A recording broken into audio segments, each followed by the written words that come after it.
Is it playing? I'm guessing it's playing on the back. Yep, there it is. Just beautiful music. It's a Tuesday, you guys. Woo. What is up, everybody? Welcome into the DNVR podcast. Let's go! Let's go! There it is. That energy. The squad is complete. My God, look at the this. super team is back together, guys. Without Deb. But he's here. Deb was here. Harrison. Presented as always by DraftKings Sportsbook, America's top-rated sportsbook app. Use promo code DNVR whenever you sign up and look at it. Over here, representing myself, it's Brendan Vogt. Hey guys, how's everyone? Harrison has a wedding ring on that keeps throwing me off. I saw him in the scrum. I'm like, who's that guy? I was like, oh, that's our guy. He went gold. Gold's back. If you haven't heard, Gold's back. The gold standard, I hear. Over here, I've got D-Line Co. That's right, guys. Harrison has. Why are you staring at his wedding? I didn't learn to look at somebody whether or not they were wearing a wedding ring until I was trolling for chicks. Yeah, well, that's obviously what's going on. Are you trolling for chicks towards Harrison? Yes, I am trolling for chicks with D-Line. I don't think I've ever could imagine hearing D-Line saying the phrase chicks. Trolling for chicks. Very uncomfortable right now. Hey, guys, let me know if you guys want to troll for chicks later. And then over there, the man with the ring on his finger, it's Harrison Wynn. Still married, a week and a half into nice, it. Dude. So I'm sorry for that false report. It's been great so far. Yeah, I heard a lot about some rumblings coming from your reporting here on the show. I had thought I heard that I've been hearing things weren't some going so hot scuttlebutt right off the bat. But Unbelievable. Bad info. Well, we are happy to have the whole squad back here today and complete, and there's no shortage of things to discuss. Today we're going to spend segments 2 and 3 talking about, I know you guys did this on Friday, some sort of like immediate reactions to the Kroenke presser. I went through, transcribed every bit of it, broke it down, made very detailed topics, so we're actually not just going to go in like big takeaways. I want to walk you through what did Josh Kroenke reveal about KSE and how they approach decision making. He's not the owner. Thank you. And I think even we're going to debate. Harrison had a pretty. I think he came in a little hot yesterday with his perspective on the presser. I have a little bit of a different one, so I think it'll be nice to kind of have differing perspectives on it, and it'll provide for some great conversation. But first, today our first workout, I believe it's the first one, right? This is the first public official one. pre-draft workout. And you've got David Roddy and a whole host of other people there. We also heard from Calvin Booth. I was not in attendance today. Brendan Vogt, Harrison Wind, you guys were. Harrison, why don't you walk us through, first of all, who was here and give me kind of your first takeaway. So David Roddy was the headliner. There were 5 other guys there, but I think we could start with Roddy. I mean, we've talked about him on the show. We know kind of the nuts and bolts on Roddy from CSU, really unique player.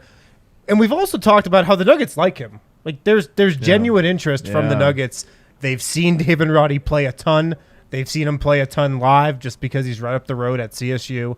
They've had him in for interviews. They had a meet and greet with him a month ago. They brought him back for a pre-draft workout today. And, I mean, from all accounts, he performed pretty well. Like, the Nuggets really like him as a player, as a person. That's part of Roddy's appeal.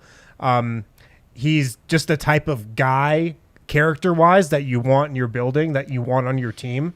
Yeah. And so it's going to be interesting to follow. All accounts were he had a good workout today. And, we'll see. He's kind of a projected early second rounder, I'd say, right now. The Nuggets are at 21. Maybe they'll move back, acquire a second rounder. Maybe they'll look to get him. We'll see. But I'm here for the Roddy hype train. I think I'm here for it. I like it.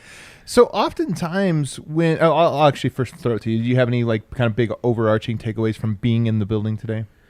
Well, it was just interesting to see all the brass together back in Malone. Everyone was there. That was fun. Get to talk to everyone, see what their early thoughts on these workouts. Roddy is so impressive with the media, so well prepared for this. I think so. He's a great talker. He's a talker. He's happy to talk, and he seems prepped for it. And a lot of FaceTime from David Roddy with Malone and Calvin Booth today, and I think about how one of the hardest things to do in the draft is pin down the type of guy that you're drafting, not just player, but person. And Denver has seen so much of David Roddy, both as a player and a person, right? That probably not talking about 21, but I think that's a real interest we're talking about. Yeah, in terms of guys who the Nuggets have scouted in this draft, like they've scouted David Roddy the most, probably out of anybody. Right. Like they know everything there is to know about him. They know his game inside and out. They've done their homework. They've done their research. Like they know probably more about David Roddy than he knows about himself. He's a smart player. I mean, we've given you can go backwards. We had Justin Michael on, our CSU guy, and he gave us a good scouting report. We did a good back and forth. Today, actually. There you go. So we've already talked about him. You could find that podcast previously, I think a couple weeks back. But I will say the overarching thing on him can do a lot of things, a lot of different things on the basketball court. Super high IQ, and equally as important to the high IQ, a willingness, almost an innate willingness to do those things. Yes. Some players, it's like, I know what to do, but I want to shoot, so I'm gonna be the shooter on this one, or I'm gonna be this. Like he's like, oh no, I need to go dive and then screen on the outside. Like for this, like that's what I'm gonna do. He does all of the right things, and so other than the shooting, and his body is obviously, I mean, he has a body that nobody in the NBA has. Maybe Justice Winslow is the only guy that kind of has that body. He looks like a fullback, man. He's square. That he's stocky. He's stocky. Yeah. But although he does have that crazy wingspan, so that helps. But I think Yoke would like him other than the fact that he can't shoot. But he would be one of those guys that I think makes the offense easier for the guys who can shoot and can score and can do things, because sometimes you need a guy that's just knows how to open up other players. Mm-hmm. And he's going to be willing to play whatever role the Nuggets want him to. I feel like he was a star at CSU, but it's not like he wants or needs to be a star or a focal point at the NBA level. Like that was the role he played at CSU because he was just the best player on the team. But he sees himself as a glue guy at the NBA level, like a guy who can do a little bit of everything: shoot, score, pass, defend. He'll be a great complementary piece for any team. Yeah, what you just said about him, I think he understands about himself, the glue guy thing and that innate willingness dynamic, and there's only so much you can pick up from in these post-workout interviews, but that's usually the top thing I'm looking for when I talk to these guys is that level of self-awareness heading into the draft. Mm-hmm. How is your bread buttered? And Roddy is a guy that, despite not necessarily having one or two skills where you go, okay, he does that, he just sort of understands it's that. The two guys he brought up today were PJ Tucker and Draymond Green. I love it. Let's go, baby. This is a guy who understands. Let's go. He's somewhere in between them. It's the perfect answer for a guy like him to give. More PJ Tucker, I would say, than Draymond Green, but nonetheless. Yeah. He knows who he is. I love that he brought those guys up. Oftentimes, Harrison, when we have these workouts, there's the guy, and that was David Roddy. Mm-hmm. The other guys that are brought in, there's two reasons. One, you're looking for guys that are going to be on your summer league roster, if they're not big names, or you're looking for somebody that is going to test the guy you have in the most important ways. Do you get a sense for who those guys were? Like, who is the guy that was like, we want to see how Roddy handles this? Well, the other big namer that was here, I feel like, was Wendell Moore out of Duke. And you look at him, and on paper, he's kind of exactly what the Nuggets need.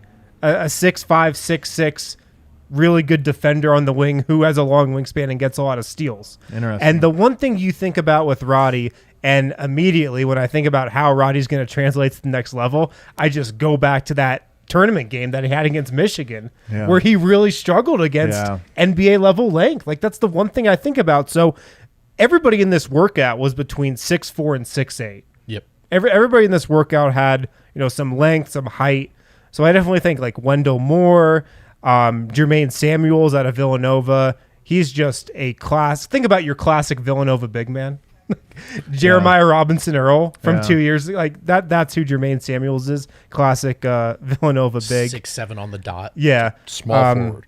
So I feel like there were definitely some guys that they wanted to see Roddy go up against, and it's definitely the biggest concern with him. How does he respond to playing against NBA level length? Can he still be as effective as he was in college against just more length and athleticism? Yeah. I like it. So one other real quick, the other guys that came in today, Jake LaRavia from Wake Forest, pretty jump shot. Very just pretty. An easy, smooth jumper. He's like a pick and pop big. Josh Minnow out of Memphis, real raw, maybe like a future dunk contest champion. He's the guy you would love, D-line, because he can do everything except shoot it. Oh, that's my favorite. That's prospect. your archetype right there. Any player we talk about it, I need to hear at some point has to work on his jump shot. Yeah. And then the final guy who I actually think is a little intriguing, Yeah, Lucas Williamson from Loyola, the back-to-back Missouri Valley Defensive Player of the Year. Man, so this workout just featured a lot of defense. A lot of defense. Nobody scored. First team to 3 wins. Did you guys actually watch the? You don't get to. We just saw some shooting at the end. And it's funny, man. Like honestly, these workouts are. And a lot of times it'll be a workout and like a lunch, so they'll take these guys out and do more because they're just trying to get to know Arby's. You. What's that? Head out to Arby's, everyone together. The Arby's? Why not? Where's the nearest Arby's? Do you think at Arby's right now, bro? I'm sorry, guys. I have a beef and cheddar in the brain. You have a beef and cheddar on the brain. No, but they'll go out and they try to test them in every way. So on the court, sometimes what they'll say is they'll have a guy and it'll be like, hey, foul the hell out of him all game. Sure. We're not going to call it. Like, and we just want to see, does this guy keep his cool? Does he get frustrated? Or maybe it's, hey, just run. Just see if he'll, see if he gets tired. Like, we just want to see how he handles. That's our question, so that's what we're going to do. So I imagine there really was some intent to who was brought in today and how those workouts went and something they didn't tell you again. Listen, I've never watched college basketball. I've never had a team that was worth following. This year I watched every game for CSU, and David Roddy is the most interesting player that I could imagine. He really is interesting. I watched him. He's an Adam player, man. I watched him play bully ball when he was able to, when he wasn't going up against Michigan with guys that were 7 feet tall, and he was asked to be the center. And then I also watched him go up against in the early season Paradise Jam, where the CSU Rams were down by 21 points, and he just shot them right back in. He just went absolutely unconscious. He scored 40 points in a college game, which is insane. He just hit it's funny because to hear you say like he can't shoot, like sometimes he can absolutely shoot. Like this guy doesn't look like he can shoot. Sure. He had a big time shooting year last year. He shot over 40% from 3, but also his mid-range shot is it's silky.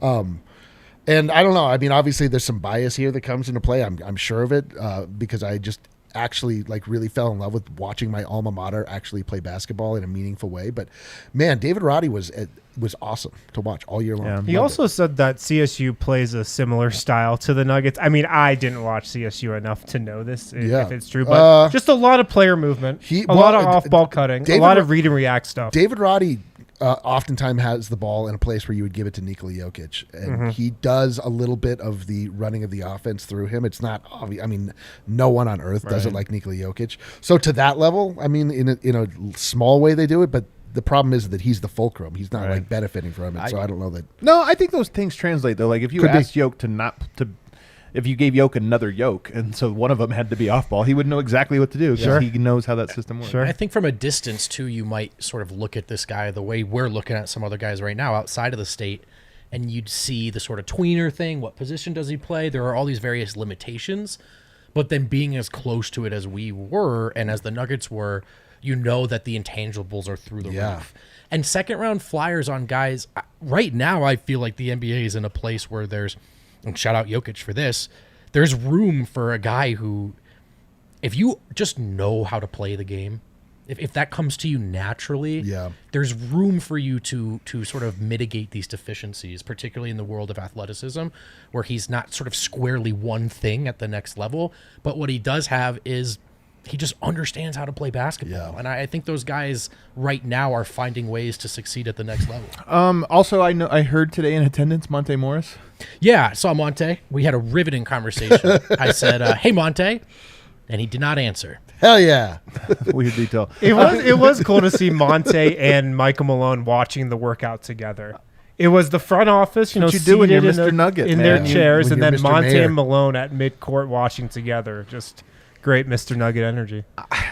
I don't know that anybody's going to be a better Mr. Nugget than Monte, man. It's going to be hard to tell. When you talk about all of the things you do, I mean, like we talk about there's guys that maybe have better, vibes can be this or that or this, but when you talk about the entire spectrum of things Mr. Nugget has to do, including for some reason showing up to summer workouts. That's right. But it doesn't matter. He didn't have to be asked. He was here.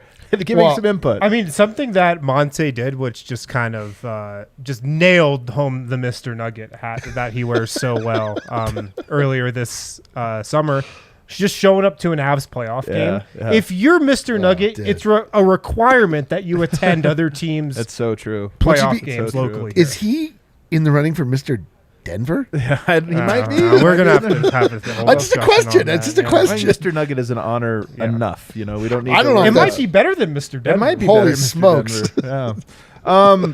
Real quickly though, Calvin Booth spoke, and I'm really curious because this the first. Is it the first we've heard of him? Well, we heard from him after the season, right, but this is the first we've heard from him since Tim's news. departure. Yeah. I mean, my biggest takeaway from what Calvin said today, what he even had to say after the season, and it's funny, what him and Malone had to say after the season, Calvin and Malone, I just think of in kind of a different light now that Tim has left, and you wonder how much they knew and when they knew. Well, first of all, I don't wonder how much they knew. This is the thing that everybody knew. Yeah. So because of that, going back and listening to Malone's comments and even Calvin's comments, you think about it a little differently. I think Calvin has a real vision for how he wants to do things. I think he has a definite plan and a vision and a method of how he wants to handle business this summer. And I think he's just knows what he wants to do. Yeah. And he's going to go out and try to do it. I just get the sense that he's confident. He feels he's ready. And he's excited. And if you think that he's going to just come in here and just say, oh, I have Nikola Jokic, I have Jamal Murray, I have Michael Porter Jr., we can just run it back and we'll be healthy and we'll be all good. I think you're wrong. I really think Calvin, like I said, has a vision and has a way that he wants to improve this team this summer and is going to be pretty bold in trying to do that. The subtext of what I think you're saying here when you say that you look at it in a different light, they talked about being aggressive and shaking things up more. And it almost feels like what you're suggesting is, meaning in contrast to Tim Conley's maybe style up until this point. Yeah. Is that kind of what you're hinting at? Definitely. Okay. I think Tim's default was let's play it safe and less is more almost. Run it back. Less is more continuity. Right. I don't think Calvin's going to be afraid to have his default be let's be more aggressive. Okay. I think that's the biggest area where those two differ. So he's taking this and he's speaking both to what happened today but also to sort of the other things. If you're speaking just about today, what were some of your big takeaways from Calvin's speech? He again, not to parrot wind, he seems very prepared for this, and obviously he knew that this Tim thing was coming, as we just touched on. But what he pointed out too is he's been preparing for this moment for 13 years. Right? It's not like he just joined the front office on some I used to be a player internship. Yeah. He's been preparing for this, and there's been those guys by the way that have come through. If you just look back at the last 10 years of like second, third, fourth in command, there's definitely been some guys that have been like. Who was it, man? I guess we shouldn't do this. But there have been some guys where I'm like, you don't really want this. You just don't know what to do with yourself. And they last 1 year, they're gone. You're like, all right. Yeah. And as Josh said, like this guy, the last two decision makers he learned under are now the head decision makers for the Bulls and the Wolves. So this is not, throwing a minnow in a big fish here. So I got the sense that he was very prepared. He does seem to have a plan of action. Mm-hmm. One thing I asked him that I was curious about, Tim always talked about how he just doesn't do the asset thing. He treats players as people, for better or worse. And I asked Calvin about that as well, and he said he plans on doing the same thing, actually, that it's important to treat them like people. This is something he has some perspective on as a former player himself. He's been traded, amnestied, all that stuff. So he knows what it's like to make those hard decisions and have those hard conversations. But like Tim, he doesn't want this to be a cold, calculated approach, no matter how aggressive he gets. So, yeah. All right, let's move. We got to move on because these next two segments are going to be, I think, very, very content rich. So let's take our first break, but on the other side, let's get into the Tim Conley, Calvin Booth portion of the Josh Kroenke speech from last Friday. Breckenridge Brewery, the hometown craft beer of your Colorado Avalanche, is celebrating this historic winning season with people who have supported this community through such a challenging year by gifting Avs tickets to a pair of community stars each home game during the playoffs, even the Stanley Cup Finals. Breckenridge Brewery, the official beer of DNVR, they're also donating a portion of all proceeds of sales of Avalanche Ale through the playoffs to the Community Fund of Boulder County to benefit the Marshall fire victims. So visit breckbrew.com to nominate a community star. Send them to an Avs playoff game, to a Stanley Cup Finals game. That's on the breckbrew.com website. Of course, if you're in the area, stop in for one of our Avalanche watch parties for when the Stanley Cup Finals start. They'll be popping off for sure. We've got Breck Brew on tap. We got Breck Brew seltzers in the fridge as well. So make sure to stop in if you're local. Corner Colfax in York. Apparently, Vogt said throwing a minnow in a big fish. Is this the... Eventually, you guys are going to catch on. I'm just... Is that about my shit. marriage? None of or it means what? anything. None of it's accurate. Just saying words. Throwing a minnow in a big fish. Big Are pond. you ready for the NBA champs to be crowned? Join the finals action with DraftKings Sportsbook, an official sports betting partner of the NBA. New customers can make any $5 bet and get $150 in free bets instantly. Create your own parlay by combining multiple bets, like which team will win, total threes made, total rebounds. You can really combine anything, player props, team props. Make a bigger payout for yourself with parlays, same game parlays.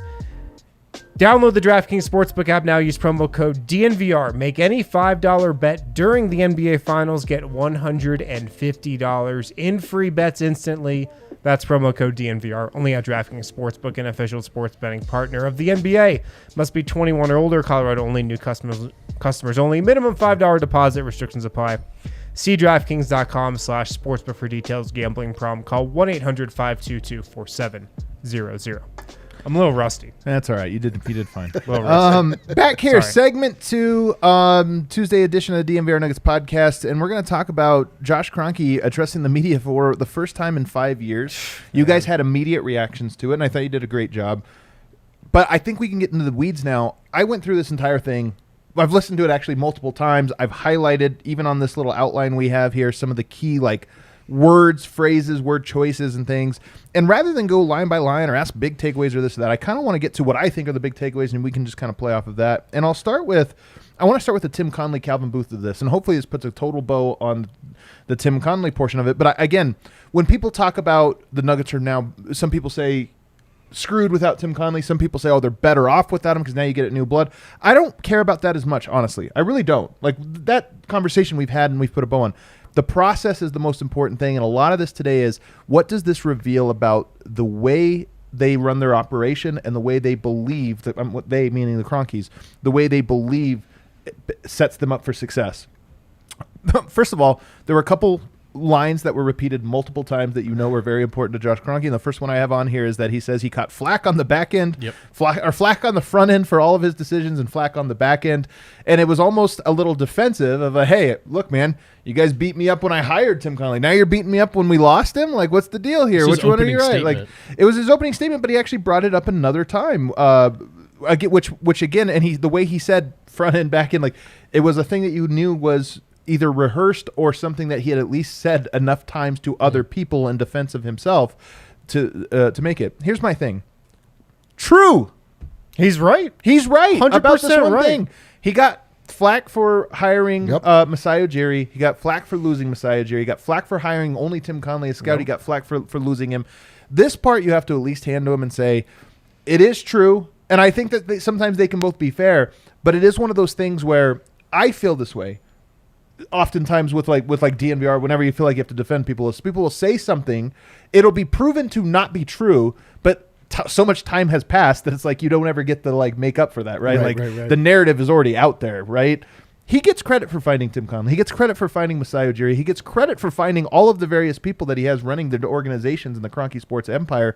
And I have to say on this one, at least, we almost have to separate those things and say, no, he has this part of it that I think is proven and he gets credit for. Absolutely. I mean, he's made 2 hires for his lead basketball executive. He's knocked both of them out of the park. Yeah. Masai Ujiri was an incredible hire.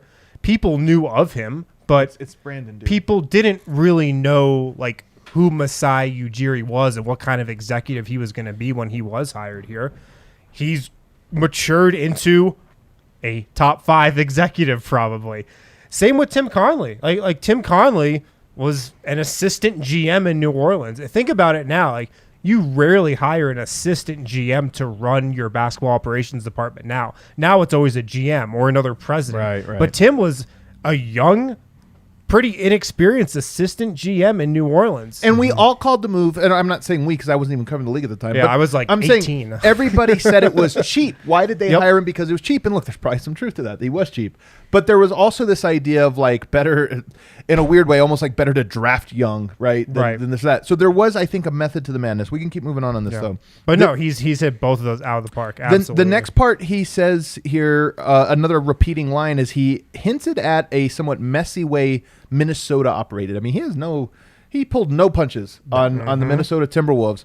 And there's a couple, again, repeated lines. One of those was the side door. How did Minnesota get to Tim Connelly? They went through the side door. They didn't go through the front door. Now, this, of course, is implying that they did something that wasn't wholly above board. The front door is above board, right? Front door is, hey, let's do this out front. Side door implies there was some type of scheming. Scheme, another word that he used at one point when he was talking about this, a scheme. There was some kind of side door scheming. He mentioned a scrambled head, that they had maybe put some things into Tim Connelly's mind that scrambled his head and changed Like things money? up. They put Was a it curse money? on his head, yeah. Well, money, but as we'll get to in a little bit, maybe not money. Right. Yeah. Maybe the illusion of money, Yeah. for at least from his perspective. And lastly, I'll say that he hinted at a sort of feeling of betrayal, and I'll give you this line here. He talks about how, and this is, by the way, context nobody had. This was the first time we heard this was from the horse's mouth, as it were, when he talks about why wasn't Tim Connelly given an extension? Well, it turns out 3 years ago when Washington came looking for him, they were offering him a 5-year deal. And he said, look, we'll give you what is essentially a 5-year deal, but with an out after the third year, which would be right now. So from this one important perspective, it was less money by his own admission than what Washington was going to offer, but it was a deal obviously Tim wanted, and it matched the years. The only thing was, he said, in 3 years, we can, if you want, revisit this to make sure that you are being paid by his own admission league average, not more or less. But he just basically was saying, we'll look at what league average is and we can go from there. But it was more of does this make it feel like, we respect you and that we value you and this and that? And Tim Connelly at the time says, yes, it does. This is where I want to be, and that's a deal that makes me feel all right about it. And that option that was in the middle, according to Josh Kroenke, was more of a friendship thing, like, hey, Yeah. I'll give you this so that if you do feel underpaid, we can discuss such things. And he says, look, if they offered you oh, that's what happens. There was an option in his contract. He chose to exercise it, and there was a major offer from him out there. Here's the part I wanted. I put that in his contract, never anticipating that he'd opt out and go to another NBA team. So this is why I say it. Whether or not he should have anticipated it or not, we can debate that as well.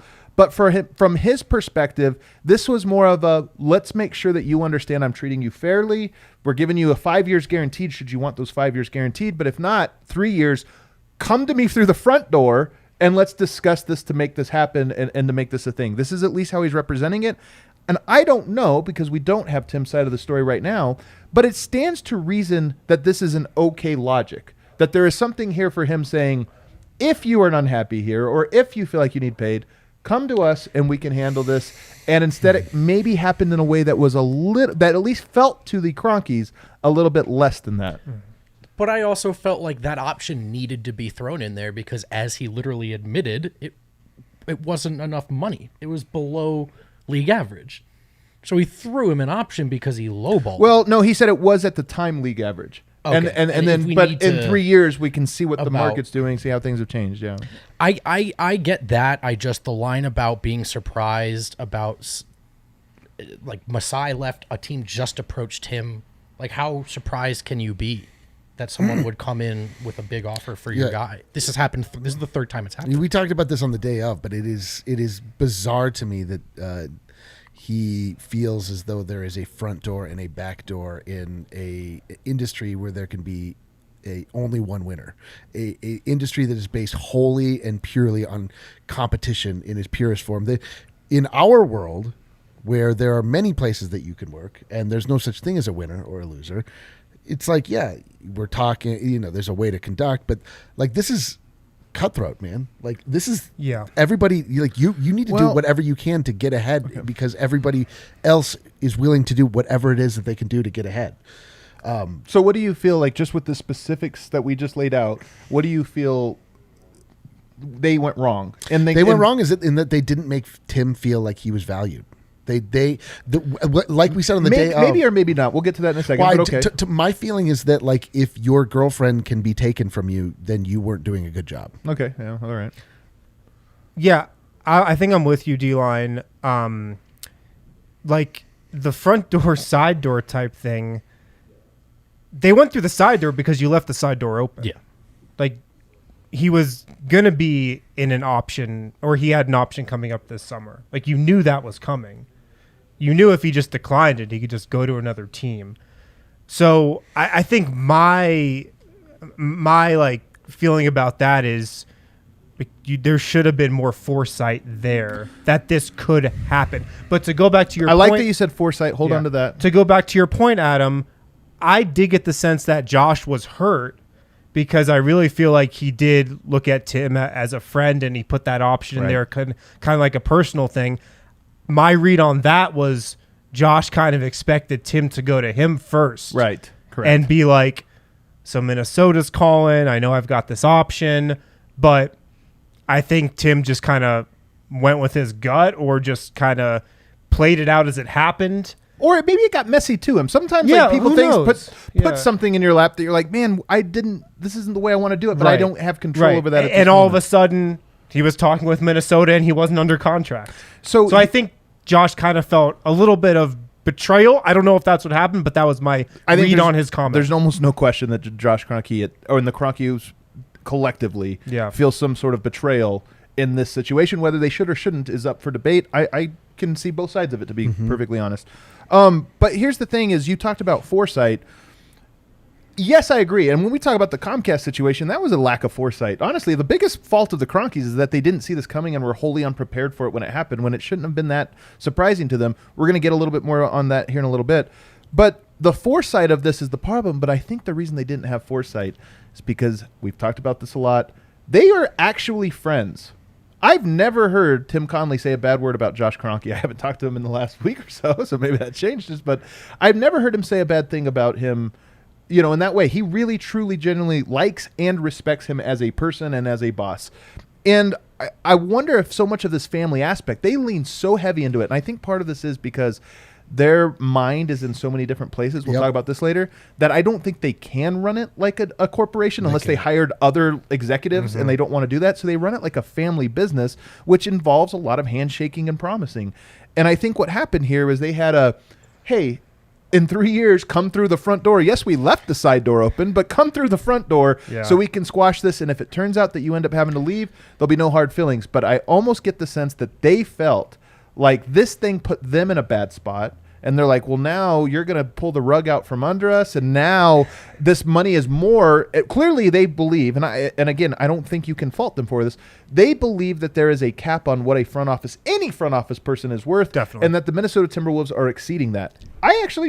Maybe they're right about this, by the way. Maybe they're right about this. I mean, here's the thing. There is only one Jokic, one LeBron, one Curry. There's like 5, 6, 7 players that you can look at and say, okay, those are cornerstones, almost can't miss type building blocks. And there's another 10 that are like, they're not can't miss. Jason Tatum might be one of these, but if you have the perfect team around him, you're going to have a contender as well.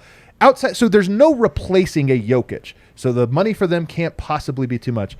There's probably 1,000 people that could be great president of basketball operations in the world. They're not all candidates, and finding them in a sea of not great ones is very hard. But it's not like they have a talent that is so wholly unique that they can't find other people. And this is their philosophy. I think the side door, front door aspect of it maybe made this a little bit contentious and maybe even led to, we all know Tim Connelly wanted to be here, and maybe it led to a situation where he still planned to be here and they were like, no thanks. You can go out the side door. You can follow Mark Lowry out the side door now and get out of our lives. That's another thing I was going to say is that if Josh Kroenke was just dealing with Glenn Miller, the still current but soon to be former owner of the Timberwolves, he's a front door type of guy. Right. He would have probably come in the front door, been, Josh, can I speak with Tim? Yes. Exit out the front door. just business as usual.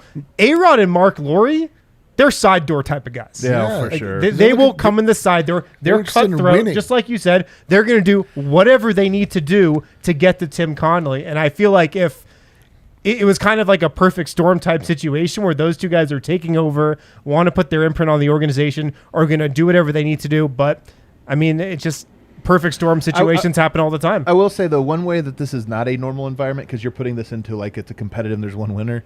There are organizations out there that have refused, San Antonio refused to trade with certain organizations, Los Angeles Lakers, because of the way people operate. And so this is one of those things where I would not be surprised if this is like a, hey, every owner in the league is looking at this deal and going, okay, is this a paradigm shift, or is this one owner trying to make a paradigm shift and we are not happy with this, and now we can put pressure on them. So there's these things as well. Quickly, because I want to get the final segment's going to be the more interesting one, where we talk about what does this all mean for what do we learn about him. He did. It's funny. He needs to talk to the media more. And the reason I say this is because when you don't talk a lot, every word then becomes more important, because it's all we have to go off of, right? Like, we only have one tablet. We have to create an entire religion after this one tablet. That's basically what we're doing. The Gospel of Kroenke is like, and so the first word he used to describe Calvin Booth, do you remember it? No, what was it? It was bizarre. He said ruthless. He said he's willing to make ruthless decisions. And I remember thinking, we know what he means. He's willing to make bold decisions. Aggressive. Yeah. But ruthless implies a meanness to it, which maybe is a move that Mark Lowry just used to lure away somebody that he's unhappy with. But it was kind of funny. Again, I think he's trying to convey a ruthlessness, but that word choice to me stood out quite a bit. And then he also hinted at offering him a larger contract, not just hinted at it, all but came out and said that they are going to meet very soon and we'll have more information, but that yes, and again, we'll get into this, it's not just that he said basically that we have something, but also a philosophy he put out there of, no, that is our guy, not our guy, we'll see how he does, interim head coach. That's our guy, and if he is your guy, you don't need to be proven that he has. You know he's the guy, and going forward. So and I then they'll get the next guy ready. Are we going to get into the shark tooth philosophy on the other side? On the very other side, but first, that's what I was going to say is, which is in line with what he stated to be the KSE way. Yeah. In fact, he used the term KSE way, I think, at one point. And this is all part of it. And so when we look at the Tim Connolly thing and we talk about the foresight and this or that, I actually think I have crystal clear, or more crystal clear than ever before, vision for how they operate and what they value. And I know everybody wants to always get mad and yell at Kroenke. I'm going to be the Kroenke defender today, which is a role I've never played. The last team of the four major sports to win a title, Los Angeles Rams. They are the last championship crowned, the Kroenke-owned Los Angeles Rams. Just last night, the Stanley Cup Finals, the first team in, by sweeping, by the way, and going 12-2 through the Western Conference. Yeah. Through a too good good, Western actually. Conference. They're actually ruining the NHL. 12-2 Too good. is the Kroenke-owned Colorado Avalanche. And again, the Nuggets may be right there, other than what's happened. So my whole point is to say that we all need to look at this through the prism of, he can sit here and say things that make us feel uncomfortable or upset, but there's a little proof in the pudding right now of they have a vision that they are describing that you have to at least point to and say it has worked out in recently. Oh, we'll talk about this on the other side, and we'll have to see. Don't agree with this, and we'll have to see if it's working out and what that means for the Nuggets coming up. If you haven't been able to watch Nuggets, Avs, and Rapids games this season, check out Evoca TV. It's a totally new paradigm for TV programming. It's a totally new approach to TV programming delivery that is less expensive. It's easy to watch, offers a superior picture quality as well. Evoca TV has Altitude Sports. They have other national channels as well, constantly growing, constantly adding new channels to their lineup, including the DNVR channel. We have a channel on Evoca TV. Super exciting. You could watch us on there. Go to evoca.tv/DNVR. Use the promo code DNVR. You're going to get $10 off your first 3 months. That's only $15 per month for the first 3 months, plus a receiver, no contracts, no hidden fees. Not going to hike up the price on you all of a sudden. evoca.tv/DNVR. Use the promo code DNVR. Get $10 off your first 3 months of Evoca TV. At Lightshade Dispensary, you guys can pick up some Wana. Wana is the Wana Optimals Fast Sleep Gummies. If you need to catch up on some shut-eye after the big game, no matter when you take them, this well-rounded recipe will leave you feeling rested and refreshed in the morning. Wana Optimal's Fast Asleep Gummies, they offer a holistic plant-based solution that tackles the root causes of sleepiness like stress and pain. It's a fast-acting sleep aid that will have your eyelids feeling heavy in just 5 to 15 minutes. It's a fully calibrated, carefully calibrated formula that contains 10 milligrams of CBD, just a hint of THC, plus the sleep hormone melatonin. So you can find Wana at Colorado's premier dispensary, Lightshade. They've got 11 convenient Denver Metro and Aurora locations. The Barnum location, 1 block off 6th and Federal, now open as well. You guys can get 25% off non-sale items with the code DNVR. Shop online at lightshade.com or pick up at a Lightshade location near you. All right, so here we are, final segment here. Now we're talking about what does it mean, the KSE way that he referenced here, and I think it's becoming more clear.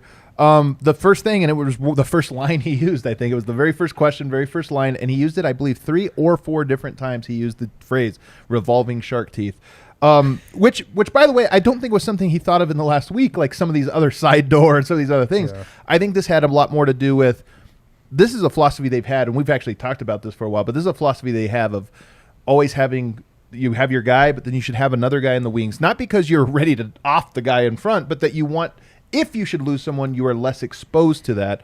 And it's part of how they've done, at least for Avs and Nuggets, but I can't really speak to Rams. I just don't know them well enough.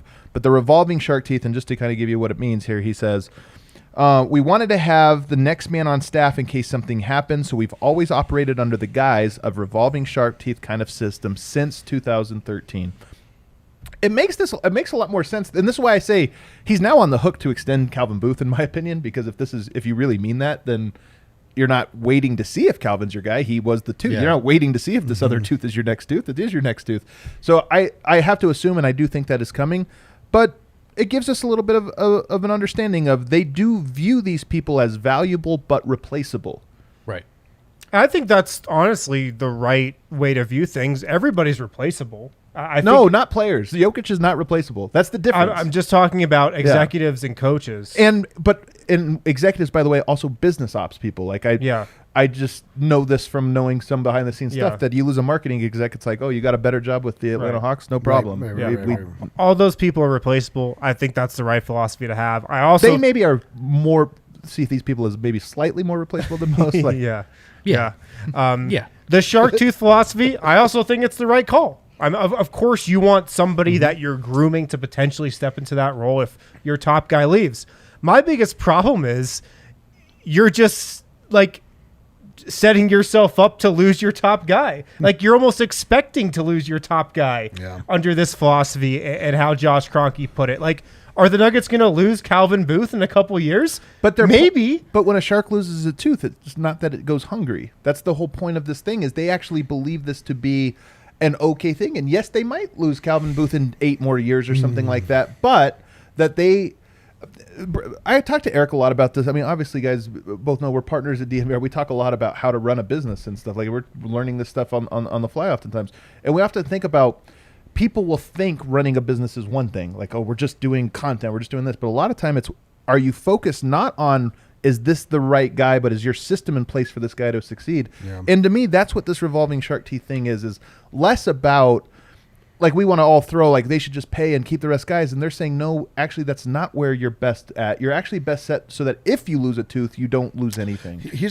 Go ahead, Bo. No. I was just going to say, here's the difference in this situation from that and the way that they've operated with all of these other really successful franchises, is that the decision makers that are in place at the Avalanche and at the Rams were put in place to start a new vision. Yeah. And we are now at the culmination of a vision that's been put in place by empowering the right people and allowing them to grow and giving them what they need, being that hands-off, philosophy, that the way that they frankly have to operate just because they have so many things in their world.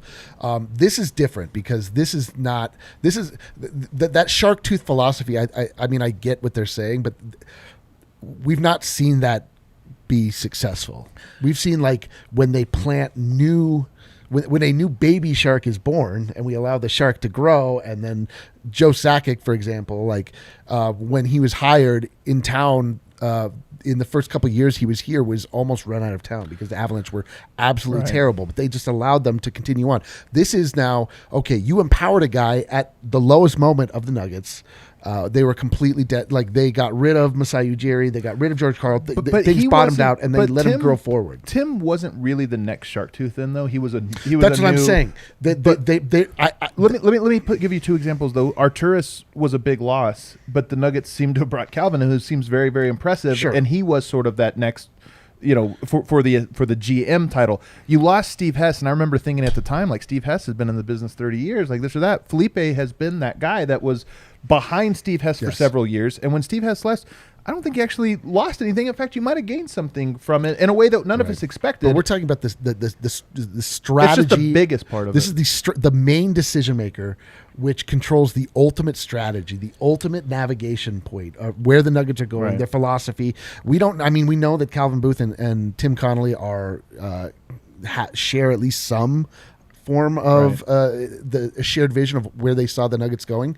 But I mean, it's different when you pull the one guy that's pulling the trigger is different. Like, it's going to be different forevermore. And we just lost the primary vision in the middle of our voyage here. So to me, it's like, I don't Calvin feel great Booth about is really good. They're going to lose him again. Yeah, exactly. And they're going to be fine with that. But again, though, this is a wildly presumptive strategy that the next tooth up is just as sharp and effective. Yeah. I mean, like, it's cool that he identified Masai and Tim, and he gets credit for that, but you just assume you can keep rolling that way? Just next man up's got it every time? We don't have to pay anyone? Well, here's the thing. There are a lot of people that will put these on paper, and I think Mark Laurie, honestly, and Alex A-Rod might be these guys. I mean, you look at their first month in business, a little wild. Totally. I would call it a little reckless, to be honest. They're doing deals that, first of all, seem to have call it a little desperate. You might even some might call it desperate. Josh Kroenke might call it desperate. And it might work out. And oftentimes when you do something crazy, it ends it either works out really well and everyone's like, you're a genius, or it falls flat and you're like, Vivek, what the hell are you talking about? Look at all this dumb stuff you said and none of it worked out. Now you've just ruined your franchise. And I don't know which one Minnesota is going to be. It's not anything about Tim.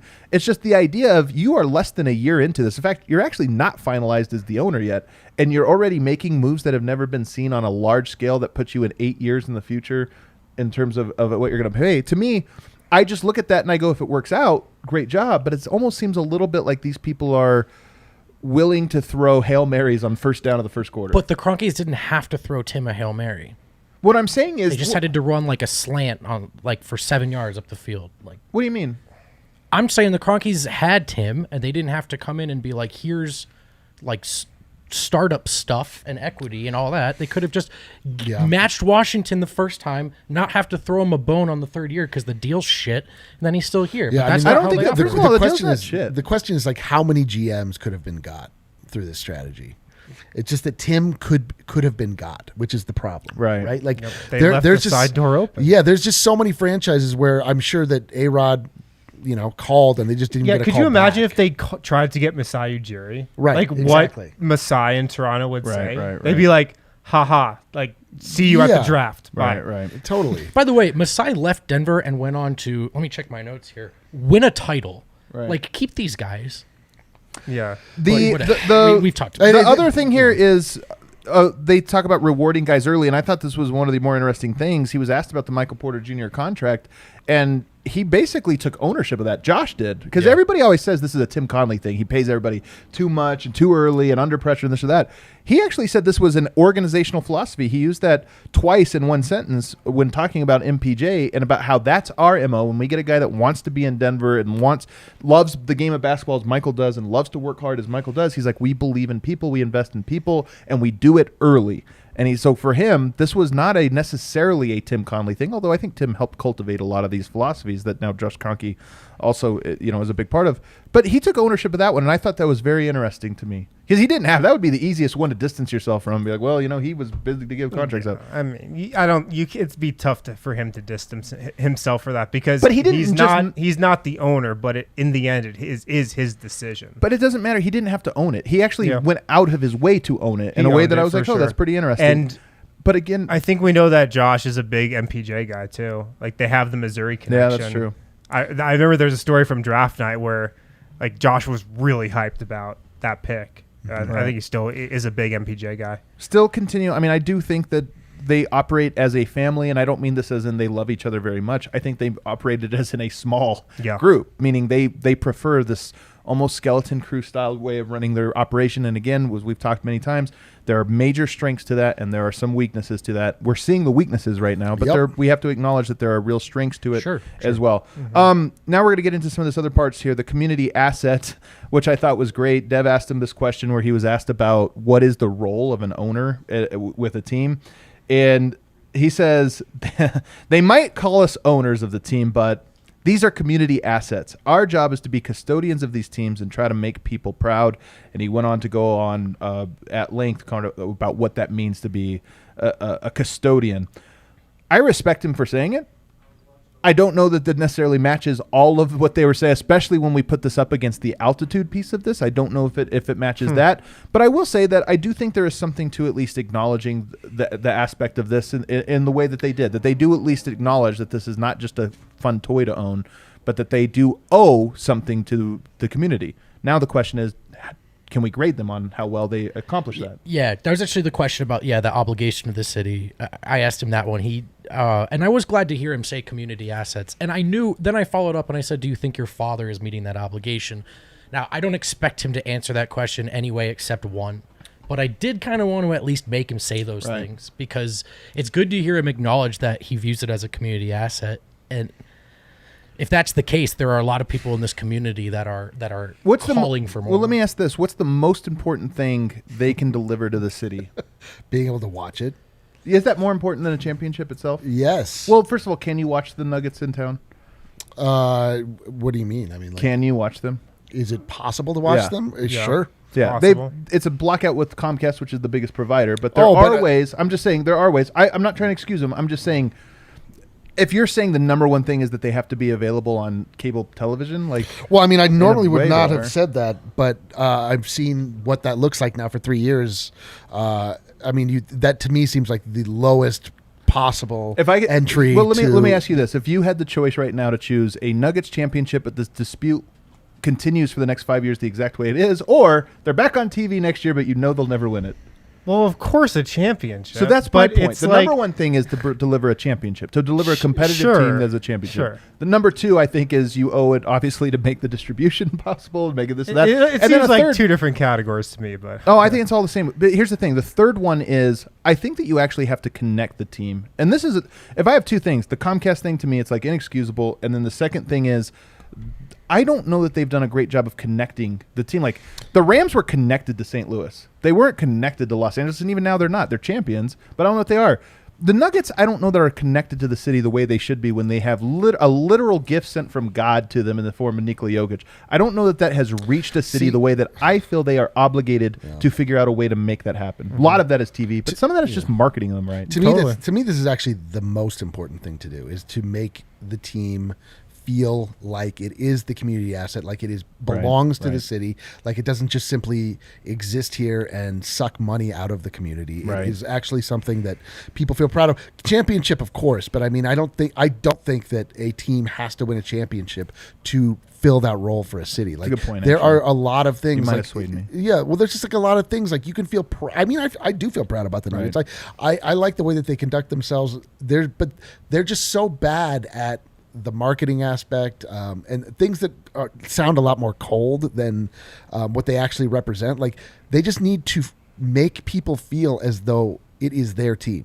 And what's interesting about this is he had the worst line of all of this was when he said, "We fill this blackout just as much as you, if not more." It was the least self-aware thing. It was the least self-aware thing, but I think it's actually important in the way it lacks self-awareness, which is in this very way. He admits and he understands, at least conceptually, that this is a community asset and that they owe it to the city. But I don't know that he actually understands what that means in a tangible way, which is what you're talking about. It's not just the dispute, although it's an enormous one. But I think it's also are you connecting? You have this guy Jokic that literally makes us happy. You have Jamal Murray, who brought us some of the most beautiful games and some incredible moments we'll remember for the rest of our life. We have these games. We have all these things we have. We know how valuable they are. Do you know how important that is to give to everyone? And are you giving that to everyone? Or are you actually just not focused on that part very much at all, which is what I would argue. And that's why when you say we feel it more than you, I say you don't actually understand what it means to be a custodian of this asset. You've got to go looking for the Nuggets in this city, whether that's to watch them on TV, to find a bar. We've given you one, but I remember when I moved here, you had to go looking to find other people who care, to find other people repping the gear, to find other people going to the games. You had to go looking. And it should be right there in your face. You cannot make it 3 feet in Portland without realizing this is the Trailblazers territory. There is no sense of that in Denver whatsoever. And all of these things go together. I mean, they've got to not just go into the tax, which they're committed now on contracts. They've got to stay there. They've got to identify these talents, but then I think they've got to stop viewing every single one of these people as replaceable. Sure, there's a limit, but their strategy clearly is we are comfortable underpaying people and letting them leave. They don't have a practice facility. The G League team was practically forced on them. We're several years removed from them trading assets to stay out of the tax. It's not – all of these things matter, and they've done none of them. Yeah.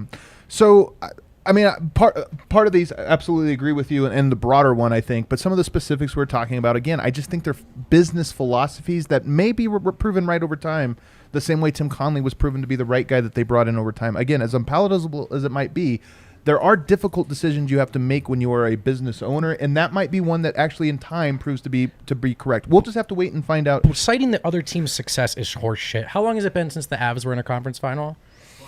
Hang on. I'm going. So that's a very talented team. 20 years later, they drafted and assembled another. They've been good every time. They've very been good talented for a long team. That's time. okay. But when was the last time they were in the conference final? 20 years ago. So they're there now. Sakic did a great job. It's a good thing they've retained him. So they are there now. But they happen to get there 20 years later. It's not like this is. Okay, it's not like that ball arena or this separate Avs practice facility is a marvel. There's 32 hockey teams. 32. So if you make it every 20 years, you're actually beating the odds. Listen, I understand that they have a good hockey team right now. It took 20 years. I don't think it's because I think Nathan McKinnon is really good. Cale Makar is really good. Bednar is really good. They cite Josh cited the Rams' success like 3 times. You just spent a shitload of money on the Rams and then they won. Well, this brings me to another point you here. spent a shitload of money on that team and then they won. Okay, but this brings me to another point Spend about money on your other teams. This brings me to another point, though, about KSE, because one thing people have always asked is about the training facility. And I think that there's actually an answer to this that he sort of revealed in this one. And you can disagree with it, but this is another part of the KSE way.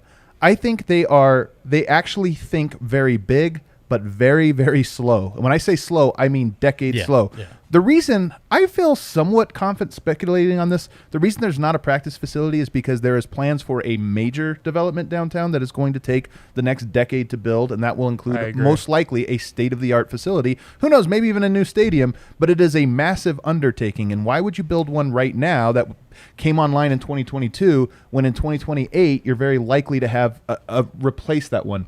It sucks because, in my opinion, when we talk about, they're not just rebuilding, we're going to go out to Commerce City and build this facility, build that in 2 years, 18 months or so, you get that up and running. You're talking about we're going to build some condos on top of a state-of-the-art facility for the Avs and Nuggets, but it's also right here by high-rises and maybe a stadium and a park. It's a major undertaking. This is why I say they're thinking really big, and it's like the Rams in a lot of ways, where they didn't just make a stadium, they made an entire freaking city. Mm-hmm. And I think it sounds like that is the plan. The thing that sucks is you have a title contender right now that will probably never see that facility. It's almost certainly 5 years away. That's the fault of having an owner double as a real estate mogul. But it is thinking big. So when you say when you say this 20 years and you say it almost dismissively, part of me looks at this and says, okay, the Kroenkes have owned these teams now for less than 20 years, but are right around 20 years. And you look at it and you can actually say, there's a very long-term vision that it seems where they are doing these. They're just very slow, where some people will make quick decisions, this or that, and then alter and do this or that. It's a very slow build, and we'll see if it pays off. Right now, they do have – the Avs and Nuggets have been built very similarly, and they appear to be teams that are set up to not just be good right now, but to be good for several years, and that is the fruits of a long process that got them here. So, which they then cut off by allowing their shark tooth to leave. Did they cut it off? So then, are we done? I mean, the long build is done. It's done. It's a new era. think? It's a new era. One way or the other. It either grows off and is still successful, but I mean it is done. Like it's like when the example I used when Ryan Blackman was here. Like when you left Stiffs, it became different. Right. Was it better? Was it worse? Right. It's different. Right. Right. I think the next one here is when he says they're not a startup. Here's another part of the. So for me, we have the revolving shark T. Certain people are expendable, but we always are prepared for this or that. You have the slow build but think big philosophy that the Nuggets and Avs haven't quite seen the full benefits of from the facility, but I suspect that those are coming. They're just going to be so painfully late that they're going to arrive just in time for the Nuggets' next rebuild, which is going to be hilarious when their worst team in the NBA has a state-of-the-art facility. This at the end of the day, it's like what it is to be a fan of a Kroenke team is that you have to understand that they're going to put people in place that they feel can do a good job. They have shown that they can find talent and put people in the right place. Yeah. They are not going to give them the support that we all wish they were going to because they can't, because they just have fractured focus, because they are involved in so many goddamn things. And there's only two guys that ultimately make decisions. Like we've had conversations with people in the know that are like, it's, how does it work? Like they are great in that they don't bother you. They are not great in that sometimes it takes like 2 days to hear back on whether or not you're allowed to make a trade. Right. And that's just kind of what it is, man. And so when you lose a guy like Tim Connolly, who is just so connected to that top level and in some ways is good and bad when a guy like Josh Kroenke feels like that's his right-hand man, his friend. He doesn't need to check in on him all the time. Something like this can happen because they turn a blind eye because they feel so comfortable with it. When then the side door happens because they are counting on Tim. I think they're always going to be vulnerable to side doors. Like I don't think that's a lesson that they're going to learn from this. Somebody not susceptible to a side door is Alex Rodriguez and Mark Lowry because this is all they're looking at. They have people around. They're creating a perimeter. They're only thinking about the Minnesota Timberwolves. That's just all there is in their entire world. First of all, I don't think A-Rod's only focused on the Minnesota Timberwolves. But he's there to be the face anyway. Mark Lowry is going to be the guy that's focused on him. The next line that tells me the KSE way. When he says they're not a startup, I think he meant that as an insult. But I think it's actually a double-edged sword. Like startups, first of all, are sometimes great, sometimes not. So what startups are, he was talking about, they're desperate, like they're just getting started. They need to make a splash. They need to make a name. That's what he meant. But I think he actually meant something else that he didn't necessarily realize he meant here, and that is startups disrupt the industry. Startups disrupt. That's what they're supposed to do. We're a startup. We're trying to disrupt. We are creating something that is. We know medias exist. We know sports medias exist. We're changing it. It's completely different than what anybody else in town has or is doing. The Timberwolves are a startup. They're disrupting. Hibbs' line here with this almost disdain for the fact that they are a startup, that they are doing this, actually to me hints about a very important thing with how they view altitude. Because altitude, whether they want to believe it or not, is a different entity than any other RSN. It is different. They actually are, even though they've been around for 15 years now, a startup of sorts in that they are a one-off. And this is where I think their model is, once again, susceptible is you almost need a startup's mind frame to figure out this Comcast dispute because Comcast is going to own you. They are the boss of the traditional media. Like you're just not going to outfox them in this. You're not going to outgun them. You're not going to be able to outdo this. They are more powerful than Stan Kroenke is. They need to be a startup for that one. They actually need to be a startup if they want to figure, or they need to get out the game, which is what I actually think is the best answer here. And I hate it because I love the people at Altitude. There's some great talent there. But one of the problems that we've run into here, another thing about the KSE way is they cast an insanely wide net. Teams on different continents, separated by 15,000 miles, separated by different cultures and everything else. And then on top of that, you're trying to run a media company in the middle of the most rapidly evolving media market we've ever seen. I just do not think there is any world a non-startup admiring company can figure this out on top of running all of these things. So much of what Josh said definitely came from a just a conglomerate like philosophy and just kind of the KSE Empire handbook. And yeah, I think he was looking down on Minnesota, calling them a startup. I also think he was saying, like, look at us. Like, we are Kroenke Sports and Entertainment. We have freaking Arsenal. Right. We just won a Super Bowl. We're KSC. Like, we are established. We are something. we don't need to go to these desperate measures that Minnesota is also doing. But by doing that, I think it showed the worst side of KSE also. And so many of Josh's quotes, and I wrote this in my piece, were just like straight off the talking points that were probably emailed to every executive on what to say about a practice facility, what to say about altitude.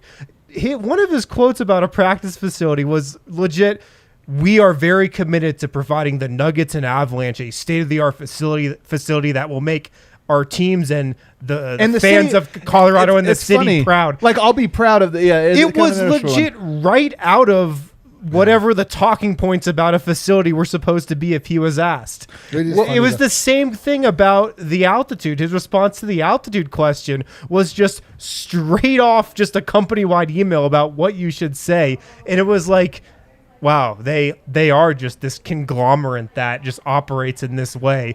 So I think like those answers that he gave and talking down to Minnesota and calling them a startup, I mean, he's right. I see what he was trying to do, but I also thought it showed off the worst aspects of KSE. Yeah, and the Nuggets owners aren't in position to talk down and look down on other teams. Stop telling me about the Rams. We're talking about the Nuggets. The Rams are a different team. Also, the Rams just won. You just spent an astronomical amount of money on that team in the last 5 years. So there's a proven formula. You could bring that to the other teams if you wanted. But just as I'm asking, no, you could. They have the money. As I'm asking you about the Nuggets, no, I'm not talking about the money. I'm just saying they are spending an astronomical amount in the way that you're talking about on this Nuggets team. It's going to be the second most expensive roster next year. Yeah, and Sean McVay just had to threaten retirement to get a pay raise. Yeah, I get it. I get it. I'm just saying that until they are several years into the tax actually paying it, until that facility is actually there, until they pay to keep an executive. The tax thing is funny too because it's like I'm not. It's not like they have a choice. I know. Yeah, they're going to be so I deep know. into it. Just stop We talking are about the prepared Rams. to pay the tax. Like you don't really have a choice. Here's the last thing I'll say about though, and the thing I'm getting here about them is I think that they cast a very wide net, but do not go deep at all in any ways. Yep. And what I mean here is when he says that they're going to build a facility that makes the city proud, I don't know if the city is going to feel pride in the Nuggets practice facility. Let's feel pride in the Nuggets, and if those things go hand in hand, as we believe they will, like you get the facility helps you to be a more reputable organization that maybe gives you a better chance, that will be part of it. But I'm telling you, the part that they don't seem, and I think this is where Josh Kroenke needs an ordinary friend. He needs just a regular guy that's like in his life here. I'm Josh. I'm available. Is that you're going to have a team that can contend for a title. You're going to have this new redevelopment down there that you hope brings pride to the city. But you also have to connect this team to the city. Yep, that's it. And that's the part is you can only do these things so much, and it casts a wide net. And maybe you get them right a decade too late, but maybe you get them right eventually. But it's like, is that going to make this great?